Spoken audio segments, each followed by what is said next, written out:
So you want to own a McDonald's, golden arches, guaranteed customers, a brand everyone already trusts. Sounds like the easiest business on earth. Here's the twist almost nobody understands. McDonald's isn't really a burger company. It's a real estate company that happens to sell burgers. Let that sink in for a second. The billions in profit don't come primarily from selling fries. They come from something much simpler. Rent? Let's start with what it costs just to get in the door. The total investment to open a single McDonald's ranges from about $1.5 million to $2.7 million. That's before you've sold a single burger. Construction, equipment, signage, initial inventory, training costs. You also need at least $750,000 in liquid, non-borrowed personal funds just to qualify, and a net worth north of $1 million. McDonald's doesn't want passive investors. They want owner-operators who show up every single day. The approval process itself typically takes 12 to 24 months, involving financial screening, background checks, and multiple rounds of interviews. Most applicants never make it through. The company is famously selective about who it lets into the system at all. 11.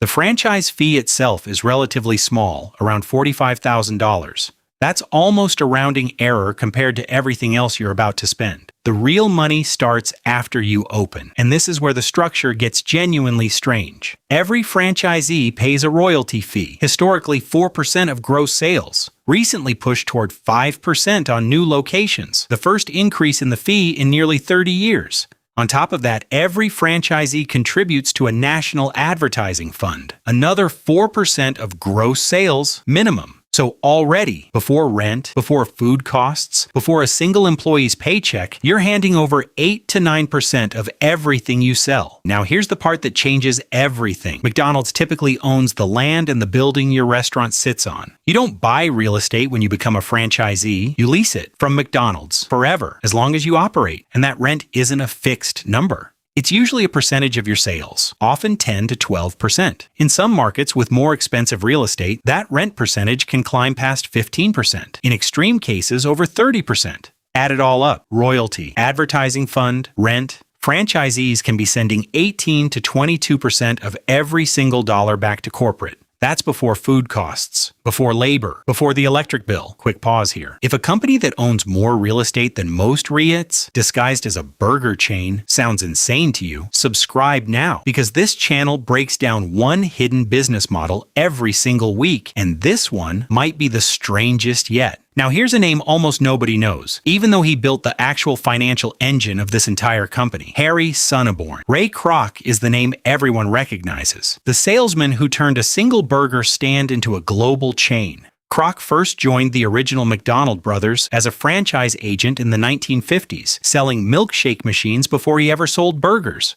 In 1961, he bought the company outright from the McDonald brothers themselves for $2.7 million and built it into the empire it is today. But it was Sonneborn, a financial executive Kroc brought in during that same era, who realized something the burgers themselves could never deliver. Sonneborn looked at the early franchise model and saw it was barely profitable. Royalties alone weren't generating serious cash. His insight was simple and brutal. Don't just license the brand, control the real estate underneath it. McDonald's began buying or leasing the land itself, then subleasing it to franchisees at a markup, collecting rent as a percentage of their sales. Sonneborn once reportedly said the company wasn't really in the food business. It was in the real estate business, and hamburgers just helped sell it. That single structural decision is why McDonald's owns more retail real estate today than almost any other company on the planet. The burgers built the brand, the real estate built the fortune. Today, the company operates or franchises well over 38,000 locations across more than 100 countries. Roughly 93 to 95% of those restaurants are owned by independent franchisees, not the corporation itself, which means the vast majority of the daily operational risk sits with individual owners, while the real estate underneath much of it still belongs to corporate. Now let's talk about how a new location actually gets chosen, because it's not left to chance. McDonald's has an entire internal real estate division dedicated to site selection. They use traffic pattern data, demographic modeling, and drive time analysis. They're not looking for a good burger location. They're looking for a location where property value will hold or climb over decades. This is why McDonald's real estate holdings have historically appreciated even when individual restaurant sales fluctuate. The burger business might have a bad quarter. The dirt underneath it usually doesn't. Now let's talk about the sliding scale, because this is where new franchisees get genuinely surprised. The more McDonald's invests in a specific site, the higher the rent percentage a franchisee ends up paying. For every extra $100,000 corporate spends developing that location, the rent rate can tick up further. In some high investment cases, that rent can reach 15.75% of gross sales. Sometimes more for extremely expensive real estate in dense urban markets. Older restaurants built years ago often started with lower rent schedules, sometimes closer to 8.5%. Newer agreements have pushed that baseline significantly higher across the system. One widely cited analysis found McDonald's franchisees pay around 10.7% of sales in rent on average. That's on top of the royalty fee, not instead of it. Some franchisees during slower sales periods have reported effective rent burdens climbing as high as 16%. Here's the structural trap sitting underneath the entire model. Your rent doesn't shrink when your sales dip. It's calculated as a percentage, so in theory it moves with you. But most leases also include a fixed minimum base rent regardless of performance. Some fixed base rents run anywhere from $100,000 to over $200,000 a month, depending on the market. That means in a bad month, you can end up paying an even higher effective percentage of your reduced sales just to cover the fixed floor. This is the exact same trap we've seen across other episodes on this channel. Fixed obligations, variable revenue. Now let's talk about what franchisees actually earn, because the number surprises people in both directions. The average annual sales per U.S. restaurant recently crossed $4 million. That's among the highest average volume of any major burger chain in the country. After royalties, advertising fees, rent, food costs, and labor, franchisee cash flow on a well-run single location typically lands somewhere between $150,000 and $250,000 a year. On a total investment north of $1.5 million, that puts the typical payback period at around 5 to 7 years. Top-performing operators recover their investment faster. Bottom quartile operators can take significantly longer or never fully recover it at all. This is why McDonald's franchising rewards scale. Owning 3, 5, 10 locations spreads fixed overhead and improves per-unit profitability dramatically. A single struggling location can quietly drain an owner for years. A portfolio of 10 well-run locations can be genuinely lucrative. The people who do best in this system aren't the ones who love flipping burgers. They're the ones who understand it as a real estate and operations business first. Now let's talk about training, because McDonald's takes this more seriously than almost any other franchise system in the world. Franchisees and managers go through Hamburger University, the company's internal training center, before ever running a location independently. It's less about learning to cook and more about learning to run a tightly systemized operation exactly the way corporate demands. Every process, every timing, every portion size is standardized down to the second across tens of thousands of locations worldwide. That consistency is precisely what built the brand. It's also exactly why franchisees have so little room to run things their own way. Menu decisions, pricing, promotions, nearly all of it comes from corporate, not from the person who actually owns the building's operating lease.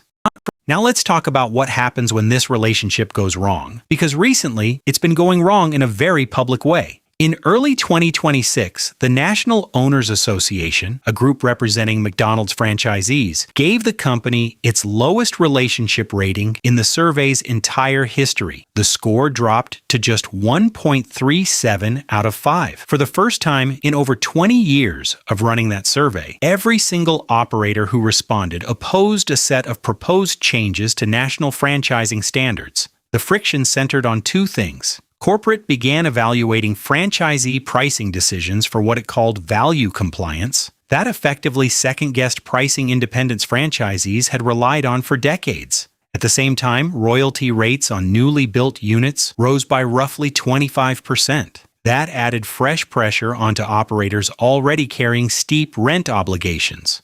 Franchisees who had spent years building goodwill with corporate suddenly found themselves fighting over control of decisions they thought were theirs. Here's another case. In 2025, a franchisee owning 37 restaurants sued the company. He alleged it was effectively forcing a sale of his business against his wishes. His complaint centered on the company refusing to approve his own daughter as a successor operator. He argued that decision violated the spirit of the franchise agreement he'd operated under for years. Succession rights matter enormously in this system because the franchise itself is tightly controlled by corporate approval at every ownership transition. You don't just sell your McDonald's to whoever you want. Corporate has to approve the buyer, the terms, and often the future operator's qualifications. That approval requirement, designed to protect brand consistency, can also become a powerful tool corporate uses to control outcomes that franchisees believe are rightfully theirs to decide. Now here's a case with even bigger legal stakes. More than 40 former black franchisees filed a lawsuit alleging discriminatory practices systematically pushed them out of the system. The claim centers on allegations that black franchisees were steered toward lower performing locations in weaker markets compared to their peers. A federal judge allowed that case to proceed toward trial in March 2026. That kept the allegations very much alive rather than dismissing them early. Separately, 2 former black corporate executives brought their own civil rights case. That case is scheduled for a federal jury trial later in 2026.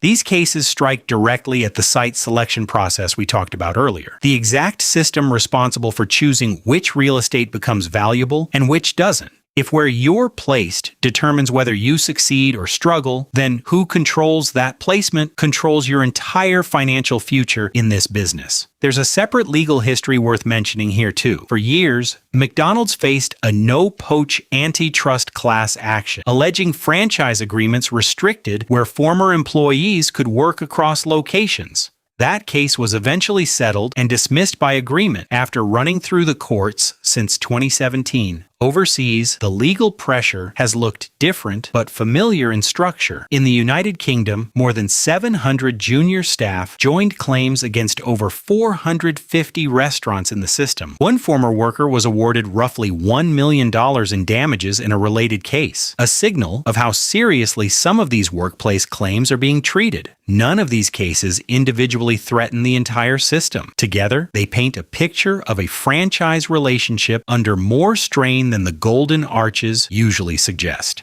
Now let's talk about a more immediate operational risk. In 2024, an E. coli outbreak was traced back to McDonald's, it briefly denting sales and consumer trust nationwide. The company moved quickly, reportedly committing around $100 million to help affected franchisees recover from the fallout. Here's the detail that matters financially. Even during that sales dip, rent and royalty obligations tied to fixed minimums didn't simply disappear.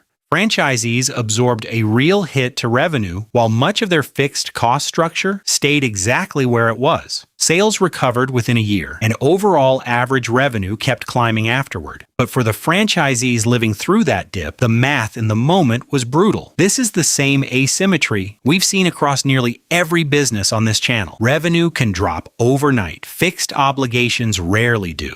Now let's run the numbers the way a real franchisee actually has to run them. Say you open a single traditional McDonald's. Total investment around $1.8 million.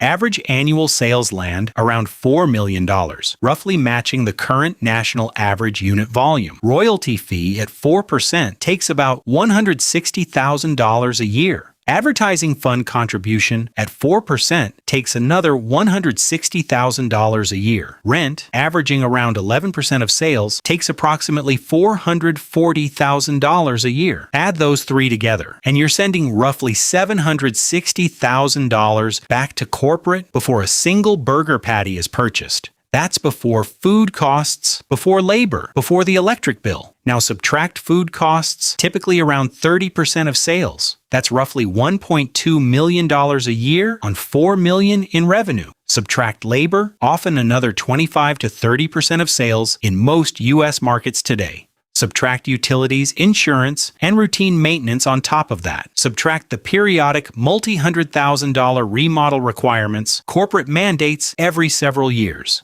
In a genuinely well-run year, owner cash flow typically lands somewhere between $150,000 and $250,000. On an investment of $1.8 million, that's a real annual return, but it's a return earned only after corporate takes its cut first every single month, regardless of your profit margin. That's the optimistic scenario. Strong location, steady sales, no major disruptions, good standing with corporate. Now the realistic scenario, sales dip due to a health scare, a recession, or simply a strong new competitor opening nearby. Your rent, tied partly to a fixed minimum, doesn't fall proportionally with your reduced sales. Royalty and advertising fund contributions stay fixed as percentages.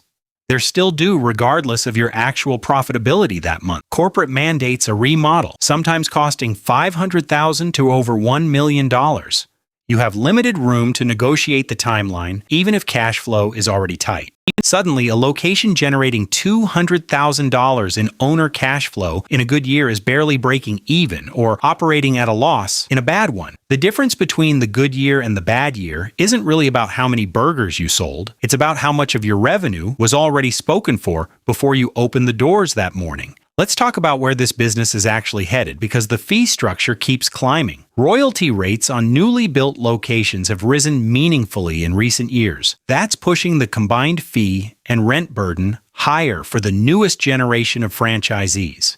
At the same time, average sales per location keep climbing too. That partly offsets the higher percentage franchisees hand back to corporate. This creates a strange equilibrium. Corporate takes a growing share of a growing pie. Franchisees are betting the pie keeps growing faster than their share of it does. That bet has worked for decades. It isn't guaranteed to keep working forever. Technology is reshaping the model too. Self-order kiosks, mobile ordering, and AI-driven drive-through systems are reducing labor costs at the store level. Corporate has invested heavily in cloud and AI systems. These are aimed at improving throughput and demand forecasting across the entire system. For franchisees, that technology can improve margins. It also means even more of daily operations and daily data flows directly back to corporate's control. So is owning a McDonald's actually a good business? The honest answer is that it's one of the most disciplined, most heavily managed franchise systems in the world. In the optimistic scenario, you own a well-located, well-run restaurant with strong sales, disciplined execution, and a good relationship with your corporate field office. Cash flow is real, resale value is strong, and the brand recognition genuinely does most of your marketing for you. In the realistic scenario, you're carrying an enormous fixed cost structure. Most of it flows to a landlord you can never fully negotiate with, because that landlord also owns the brand your entire business depends on. And unlike almost any other business we've covered, you don't really own your real estate at all. You're renting it from the same company that sets your royalty rate, approves your successor, and can mandate $1 million remodel whenever it decides your restaurant no longer looks the part. There is no clean separation between landlord and franchisor here. They are the exact same entity, and that entity's incentives don't always perfectly align with yours. The people who do best in this business aren't the ones who make the best burgers. They're the ones who understood going in that they were signing up to be a tenant first and an operator second. Everyone else discovers that fact slowly, one rent statement at a time.